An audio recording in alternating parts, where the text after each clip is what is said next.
Take your Bibles and open them up to Acts chapter 10. We're continuing an amazing journey through the book of Acts, looking at the church, talking about the implications of the Holy Spirit's unleashing the church out on the world as the Holy Spirit is unleashed in the people's hearts and lives. And I just want to hang on this, so you know up there, we could just hang on this slide for a bit.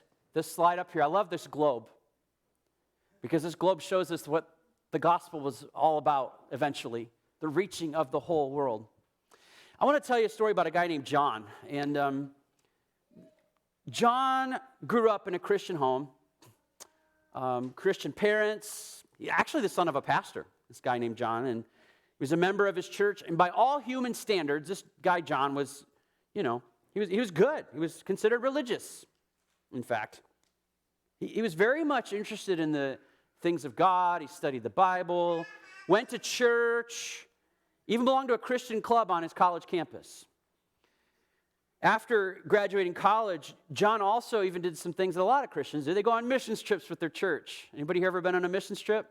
Yeah, it's great. It's fun. He went on these missions trips with his church all around the world. He did this over the world. And while all the things he was doing, they were perfectly good, and they were good things that he was doing perfectly fine, there was one big problem. John was not yet a Christian. How in the world did he go on this mission trip without? Well, let's talk. He'd never fully put his trust in Jesus Christ to save him from his sin. John went through all the motions of his religion.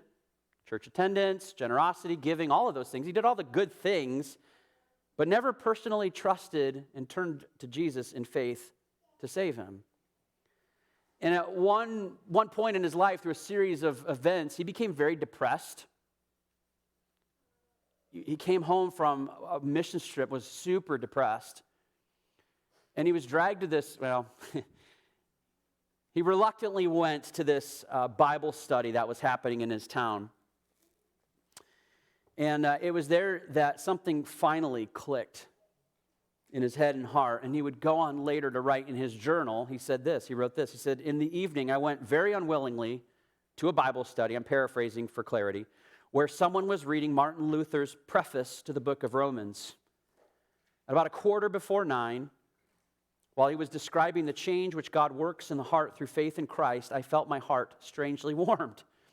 I felt I did trust Christ alone for salvation, and an assurance was given me that he had taken away my sins, even mine, and saved me from the law of sin and death." That John I've been sharing about is John Wesley, founder of the Methodist movement, 18th century England. When John died, by the way, that turning point in John's life was not just a turning point in John's life, but was actually a turning point in English history. If any of you have studied English history, when John died, he was credited as being the most loved man in all of England. Why? Because of something else people used to say about John and Charles and the Methodist revival in the 18th century. People would say if it had been, or people have said, if it wasn't for the Wesleys, John and Charles, his brother Charles Whitfield, the Methodist revival, England would have utterly collapsed under the weight of its depravity. Because in the 18th century, England was utterly depraved. Sexual promiscuity, drunkenness, drug use, addiction, social poverty, you name it. England was experiencing it, yet God did something in John's life that had a domino effect that revolutionized England's history. In fact, after he was saved, he went on to preach this sermon called Salvation by Faith Alone, or he preached on the doctrine of salvation by faith alone, not by works. And then a couple weeks later, he followed it up with a sermon he titled Free in All and Free for All, because something clicked in his heart, in his head. Revolutionized his life and social reform. Why am I talking about this guy, John Wesley? Well, first of all, he's kind of cool. He wears this really cool white thing. I might wear one of those someday. No, I'm just kidding. No, because John actually represents, he's not a whole lot dissimilar to the guy we're going to look at today, this guy Cornelius. John was doing all kinds of great things before he was saved. He was religious, went to church, gave generously. went on a missions trip. Oh, those are all great things, but there was something fundamentally lacking in John's life, and that was a right relationship with God by faith through Jesus Christ. And in the man we're looking at today, this man Cornelius, we're going to see another man, religious, doing good things, generous, straight shooter, but one thing lacked fundamentally, a right relationship with the God of the universe through faith in Jesus Christ. And I don't want to spoil it, but the next 3 weeks you are not going to want to miss because this represents a huge turning point in church history, world history, in fact. But at this time, we're going to have Shannon Spar is going to come forward, my bad, and lead us in the reading of Acts 10, 1 through 8. Would you stand out of respect for the reading of God's word this morning?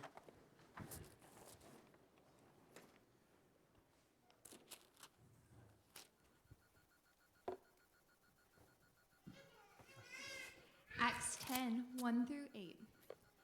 At Caesarea, there was a man named Cornelius, a centurion in what was known as the Italian regiment. He and all his family were devout and God-fearing. He gave generously to those in need and prayed to God regularly. One day, at about 3 p.m, he had a vision.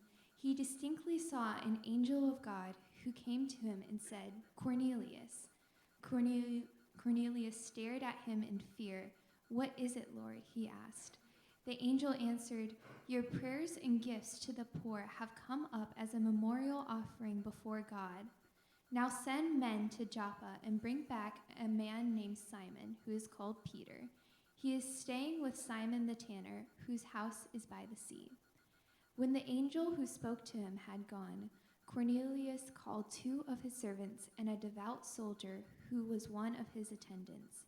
He told them everything that had happened and sent them to Joppa. This is God's word. You may be seated. Thanks, Shannon. Hey, and thank you for standing. I realize, sometimes things in church get kind of weird for, if you're, visiting different churches or, you're not, whatever. We stand out of respect for the reading of God's word. If people stand when people say the Pledge of Allegiance or sing the national anthem, out of respect for what the flag represents, right? Well, this is God's word. And so I hope to give commentary on it, maybe help you understand a bit more of it, maybe help apply it to your life, but at the same time, this is the authority this morning. Take whatever I say back to the bank, right? And check it out for yourselves later on. What we just heard was significant for a number of reasons, but it's specifically significant because it marks a definitive turning point in redemptive history. You see, up until this point, in our journey through Acts, what we've been studying, what we've been learning has mostly revolved around the Jewish believers that were hanging out in Jerusalem and Judea and Samaria.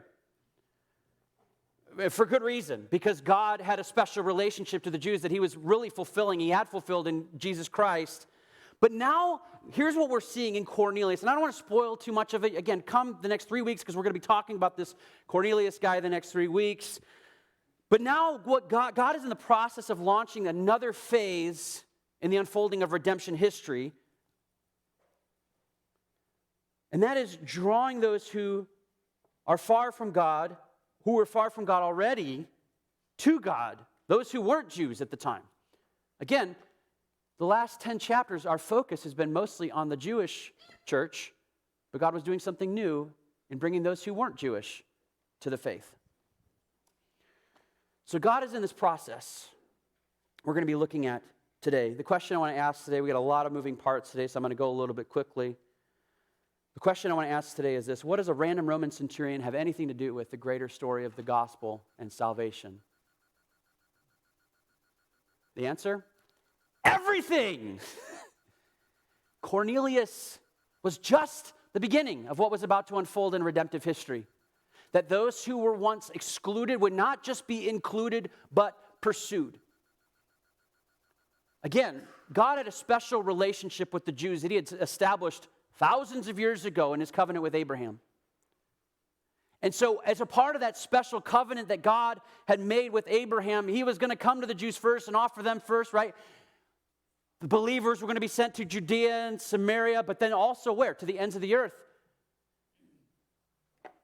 God was making good on this covenant promise that he had made with Abraham and his people, but now something new was unfolding.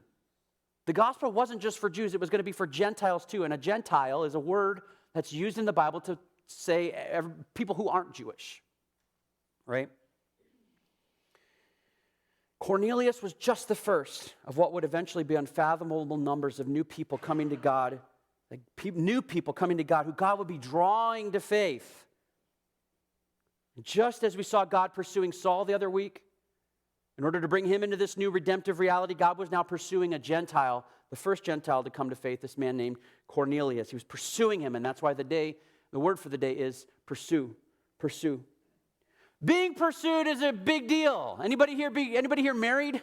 Or okay, if someone's got a lot of married people here, got a lot of single people here too. That's cool. That's cool.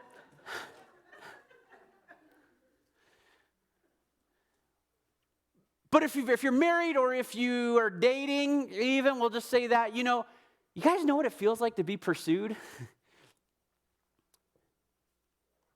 There's something there that kind of makes you, wow. I wasn't always the one that was pursued. To be honest with you, I'm not that good looking, but I really married up, I got to tell you, in that regard. But when someone pursues you for something, there's something that feels good about it, doesn't it? I'll tell you one story of when I was pursued for something. Before I went into ministry, long time ago, I used to work for a marketing company in Grand Rapids. I was a marketing rep for a middleman between, big box stores and consumer electronics manufacturers. And I had just started this job. I was doing okay at it, But one of my accounts saw that I was doing pretty good at this job, getting, sales numbers and all this stuff for these companies, and was trying to shark me from this job I had just taken. I remember he lived in this company, was out of Muskegon. It was a brand new company. It was a super growing fast company at the time. And I remember his name. I don't want to say his name because this is live stream, but he brought me to his office. And I remember feeling he was setting me up. He showed me this office that he was getting ready to tell me about or show me. And he told me about the salary package. It's like, I really want you to come to work for me. I just remember feeling like, I knew I wasn't going to take the job because I felt bad, like I just started working at this place, not too long ago. But I remember feeling like, wow, this guy wants me. Maybe a little bit of pride. But do you know what it feels like to be pursued sometimes? God is pursuing this Cornelius guy, not because of anything that's good in and of himself, but because of what Cornelius would represent to the broader scope of redemptive history. That's why the word for the day is pursue. Let's unpack this, because this is huge. What's important to know about God's pursuit of Cornelius? First of all, it further revealed the unfolding cosmic conspiracy. Long before Cornelius was even in the picture, God was at work unfolding this story of redemptive history. Anybody like a good movie? Love a good movie. Yeah, a lot of hands go. I love good movies, good books. It's like all the other people are raising their hands. When you read the book and then you see the movie, when you see things unfold in the movie, it's not so much a surprise, is it? One of the movie franchises I've grown to love is the Jurassic Park series. Anybody like those movies? Yeah, okay, we got some Jurassic Park fans. Good. Love the Jurassic Park series. But at the same time, whenever I watch a new one that comes out, there's something I know. Someone's going to do something stupid that's going to let a dinosaur out that's going to kill a bunch of people. And this is where I get in trouble in our household. When we're watching these kinds of movies in our household and someone inevitably does that, like this one in Jurassic World, the kids jump in the car. I'm like, oh, this is fun, let's do this thing. And then they get out of the car and all of a sudden dinosaurs are gone. Like when I'm watching the movie and people do these stupid things, I don't know if maybe some of you are like me. Maybe I'm just an idiot and I'm just going to confess here, but I start yelling at the screen. When they do something stupid, I'm like, good, you deserve to die. Like my wife.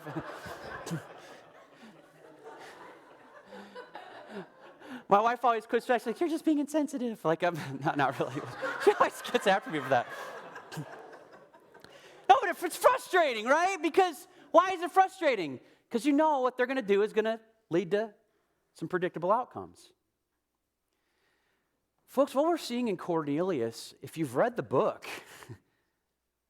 the Old Testament, what we're seeing happen these next 3 weeks is this sort of cosmic conspiracy being revealed further. The story of redemption, The plan from the beginning was for this man Cornelius to be the first of what would be many people who would come to the faith.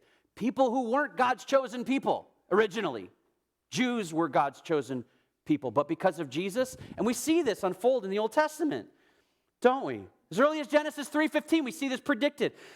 God says, this is all throughout the Old Testament. I'm just going to give you a crash course in this. Genesis 3:15, God says that he will put enmity between you and the woman, and between your offspring and hers, and he will crush your head and you will strike his heel. He's pointing forward to Jesus. In Genesis 3, like 2 chapters after, in the beginning. Later on in Genesis, God makes his promise with Abraham, whereby he promises that his family would be very special to God, the Jewish people. But at the same time, he would bless all nations. He would be the means, the conduit through which all nations would be blessed. In Genesis 12:3, I will bless those who bless you and curse those who treat you with contempt.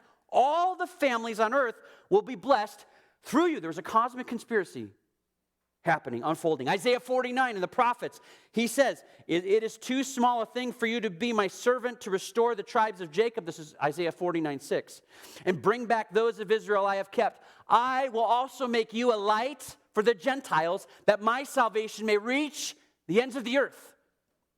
God established a very special relationship with the Jewish people. He made a covenant, a promise with Abraham. He fulfilled that covenant in Jesus Christ, but then because of that, he made salvation available to all. All y'all. And me too. Zechariah 2:11. Many nations will be joined with the Lord in that day and will become my people. Many nations, not just the Jewish nation. Ephesians 1:4-5. For he chose us, this is the clincher, he chose us in him, in Jesus, before the creation of the world, to be holy and blameless in his sight. If you know the book of Ephesians, you know it was written to a mostly Gentile church. When mankind sinned, God started to unfold a plan to fix it, to fix how mankind screwed up.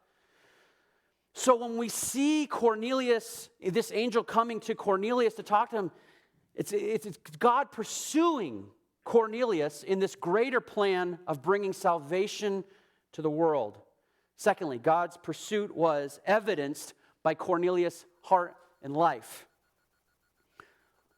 While Cornelius' good deeds couldn't and didn't save him, the text implies that these served as an indicator as to the genuineness of his character and the readiness he had to listen to that angel. He was a devout man. Look in the text. Devout, God-fearing, that's a technical term, gave generously to those in need, and prayed to God regularly, all great things. Cornelius wasn't Jewish. He was technically called a God-fearer. And God-fearers were people that worshiped Yahweh. They worshiped the God of the Jews. But there was one kind of big difference between them and the Jewish people, and it had to do something with a knife. And it's an awkward collect.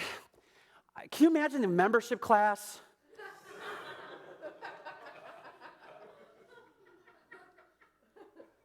What are the things for membership? Oh, is there another thing before everybody? No, but they went so far in becoming followers of God, but just short of that one little thing, right? Which wasn't really a little thing. Anyways, in terms of, I'm not going there. People were turning to God, and it was evidence through Cornelius' heart and life. He was devout, God-fearing, prayerful, generous. His family was. And while we see more of this unfold we're going to see more of this unfold in the coming weeks, it's again important to know that God had a plan for Cornelius. And in our tradition, we sometimes refer to this as what's called prevenient grace. It's the orchestration of things that God does in order to draw someone to faith, oftentimes opening their heart up to that. We're going to talk more about that. Thirdly, it's demonstrated by God's proclivity to reveal himself to and accept all who honestly and humbly seek him. This is where I think it's really important for us to understand and think about today. God doesn't, here's the thing, folks. God doesn't bend over backwards to do anything. All right? Can we just agree on that? Like, God is not bend over backwards to do anything. But if he did, It would be to save those who humbly and honestly seek him. And I want to spoil the next 2 weeks by talking a whole lot about this, but at the same time, God never turns away those who are honestly and humbly seeking him. Deuteronomy 4:29, but if from there you seek the Lord your God, you will find him if you seek him with your heart and with all your soul. This is later echoed in Jeremiah 29. You will seek me and find me when you seek me with all your heart. Psalm 51:17. My sacrifice, O God, is a broken spirit. Why? Because a broken and contrite heart you, God, will not despise. I think this is super important for us to remember. God doesn't turn away people who will humbly and honestly seek him. And he's not far from those who are humbly and honestly seeking him, who are humble before the God of the universe. Samuel Morse, you might remember him, the guy who invented Morse code. Anybody ever heard of that? Yep. Had a few people in the first service. That was their main means of communication when they were younger. Oh, I shouldn't have said that. That's on tape. I'm just kidding. Oh, he was once asked if he ever encountered a situation where he didn't know what to do. And he said this. He says, more than once, and whenever I could not see my way clearly, I knelt down and prayed to God for light and understanding. Morse received all kinds of rewards, accolades for the things he accomplished in his life. But at the same time, he held this sort of posture of undeservingness and humility, at which point he's quoted as saying this. This is really good. I have made a valuable application of electricity, not because I was superior to other men, but solely because of God, who meant it for mankind, must reveal it to someone, and for some reason he was pleased to reveal it to me. That kind of humility is the kind God bends an ear to. And I'm convinced a lot of people struggle with hearing from God, seeing from God, knowing God's will for their life, because they struggle at this point in realizing that God is the God of the universe. You don't come to him on your own terms. You come to that kind of power humbly because he is holy and you are not. So, how can a text like this challenge and encourage us today? Well, I think there's a few things that can challenge us, encourage us in looking at someone like Cornelius. Again, we're going to look more about this in the next 3 weeks. Look at his life, look at our lives, and say, what can we do here with this?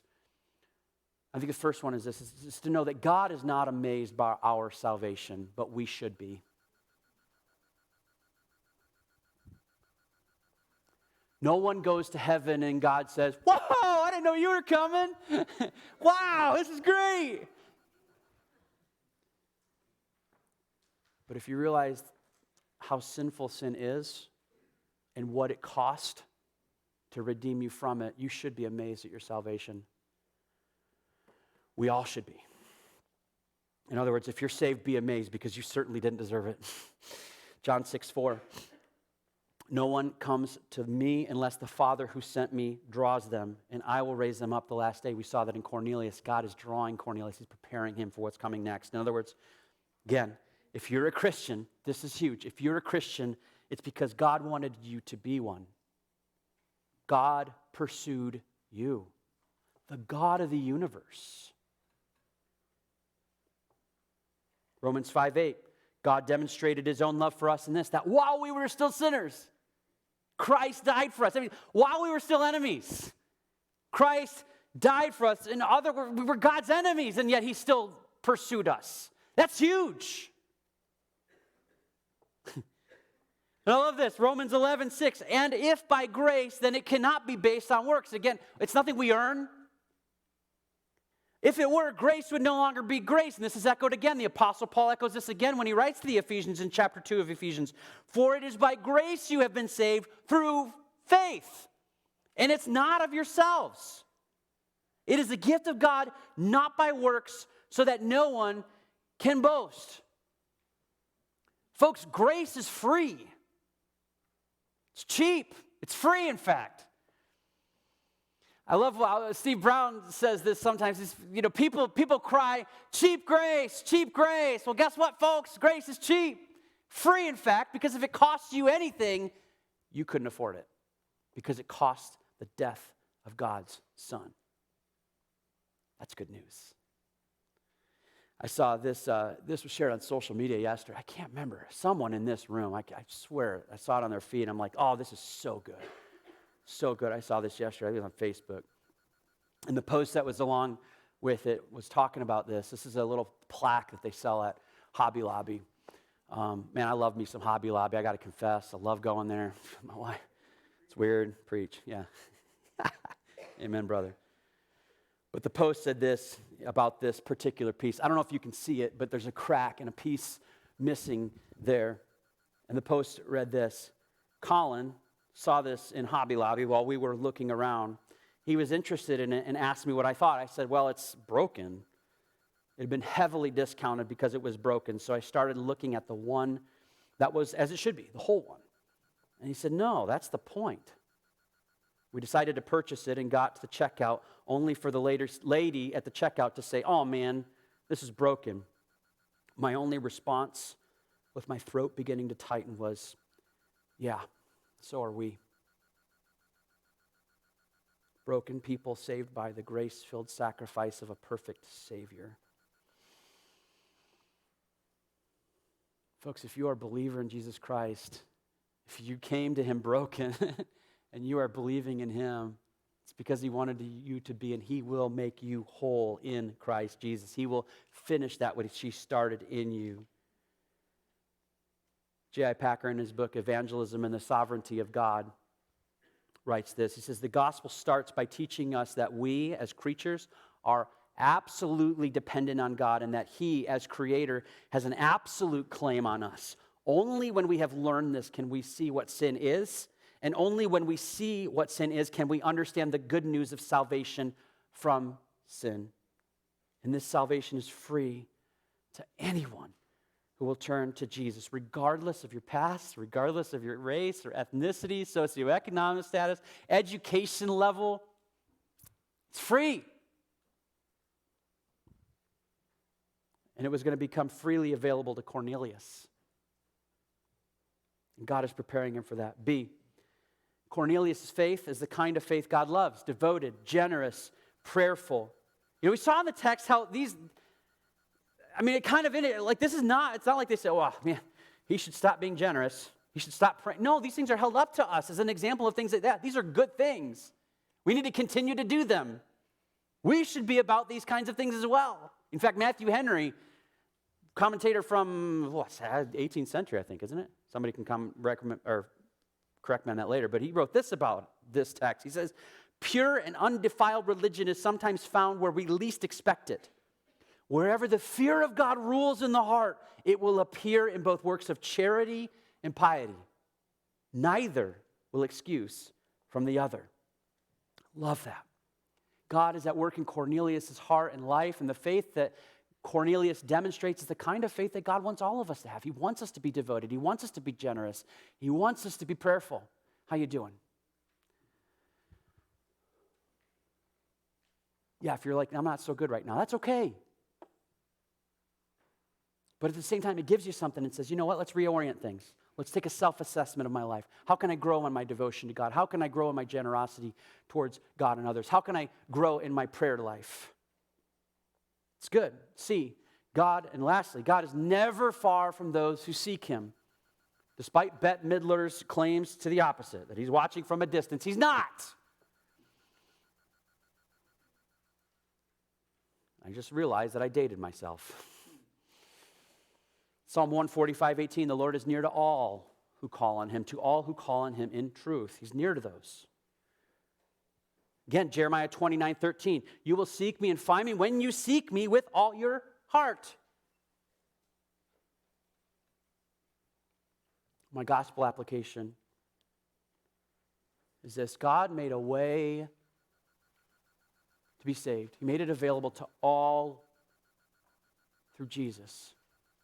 We only need to seek him. And here's the thing, Cornelius did all kinds of good things, And he should keep doing, hopefully he kept doing those things. So we think we did. But at the same time, while Cornelius did all kinds of good things, there was one fundamental thing that lacked in his relationship with the God of the universe, and that was actually a salvation by faith through his son Jesus, the propitiation for his sins, the person who would clothe him in righteousness, giving sin to God and being clothed with righteousness, having the record of sin erased, being justified. Why does this all matter? Well, folks, I believe that there are people in our community who, like Cornelius, maybe they do good things. I don't know. But God is preparing them to hear the gospel. And there is an elephant in this text, if you ask me, that we haven't talked about so much so yet. And that's this. We read in the text that Cornelius was approached by what? An angel came to Cornelius. Well, God, shoot, why didn't the angel just tell him about Jesus? Because that wasn't the angel's job and was never intended to be. This story, this redemption, this faith, this hope that we can be saved in Jesus Christ, the job of telling people that was to be put on Christ's people, on Christ's disciples, on his followers. That was the plan from the beginning. In fact, before the foundation of the world. If you are in Christ, you are called to those kinds of good works as well, telling others the good news about Jesus. God didn't leave it up for the angels to do it. He called you and me to do it.